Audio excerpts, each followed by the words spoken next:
যখন পৃথিবী বানালেন, পৃথিবী কাঁপাকাঁপি শুরু করলো, খালি কাঁপে। পৃথিবীর কাঁপাকাঁপি বন্ধ করার জন্য আল্লাহ পৃথিবীর মধ্যে 7টা টেকটনিক প্লেট বসিয়ে দিলেন। 7টা পাহাড়। 7 tectonic plates creates the mountain range on earth.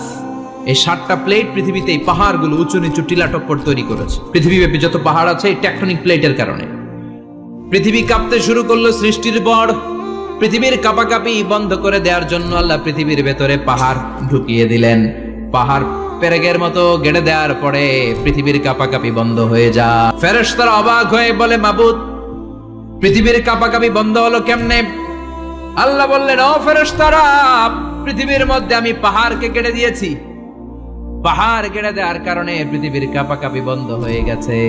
ফেরেশতারা বললেন, তাই নাকি? পাহাড়ের এত বড় শক্তি। ইয়া রাব, হাল মিন খালকিকা আশাদ্দা মিনাল জিবাল। আপনার এই সৃষ্টিকুলের মধ্য থেকে পাহাড়ের চাইতে বেশি শক্তিশালী কিছু আছে নাকি? আল্লাহ বললেন, হ্যাঁ আছে। পাহাড়ের চাইতে শক্তিশালী হচ্ছে আল হাদিদ, মানে লোহা। আমি আকাশ থেকে জমিনের মধ্যে হাদিদ মানে লোহা পাঠিয়েছি। লোহার মধ্যে আছে প্রচন্ড শক্তি। ওয়া মানাফিউ লিন-নাস, লোহার মধ্যে আছে মানুষের জন্য উপকার। পৃথিবীতে এমন কোনো জিনিস নাই যে এই জায়গায় লোহা নাই, ঠিক কি না? আল্লাহ বললেন, লোহা সবচেয়ে শক্তিশালী। এটা পাহাড়ের চেয়েও শক্তিশালী, কারণ লোহা পাহাড়ের মধ্যেও ঢুকায় দেওয়া যায়, ঠিক কি না? ফেরেশতারা বললেন, আল্লাহ, হাল মিন খালকিকা আশাদ মিনাল হাদিদ, আপনার এই সৃষ্টিকুলের মধ্যে থেকে লোহার চাইতেও কি শক্তিশালী কিছু আছে? আল্লাহ বললেন, নাআম আছে। লোহার চাইতে শক্তিশালী হলো আন্নার, মানে আগুন। আগুনের স্পর্শ পেলে লোহা গলে যায়, ঠিক কি না? আগুন জ্বালিয়ে দিলে লোহা অস্তিত্ব হারিয়ে ফেলে, লোহা গলে যায়।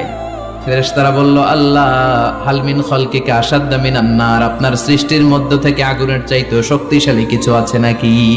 আল্লাহ বললেন, আগুনের চেয়েও শক্তিশালী হলো পানি। আগুনের মধ্যে যদি পানি ঢেলে দেয়া হয় আগুন নিভে যায়, ঠিক কিনা? ফেরেশতারা বলল, আল্লাহ, হাল মিন খালকিকা আশাদ্দা মিনাল মা, আপনার সৃষ্টিকুলের মধ্যে পানির চাইতেও শক্তিশালী কিছু আছে নাকি? আল্লাহ কইলেন, আছে। সেটা হইল আর রিহ, মানে বাতাস। সুবহানাল্লাহ কোন? কারণ বাতাসের ঝাপটায় পানি দোলা খায়। বাতাসের ঝাপটায় পানির মধ্যে উচ্ছ্বাস তৈরি হয়, সাগরে জলোচ্ছ্বাস হয়, ঠিক কিনা? বাতাস ধাক্কা মারলে পানিতে দোলা লাগে, সিডর হয়, নার্গিস হয়, আইলা হয়, মহাসেন হয়, ঘূর্ণিঝড় হয়। পানির চাইতে বাতাস বেশি শক্তিশালী। ফেরেশতারা অবাক হয়ে বলে, আল্লাহ, তাহলে আপনার সৃষ্টিকুলের মধ্য থেকে বাতাসের চাইতেও শক্তিশালী কিছু আছে নাকি? আল্লাহ কয়, আছে। ফেরেশতারা বললেন, বাতাসের চাইতেও শক্তিশালী যদি কিছু থেকে থাকে সেটা কি? আল্লাহ বললেন, সেটা হলো মানুষ,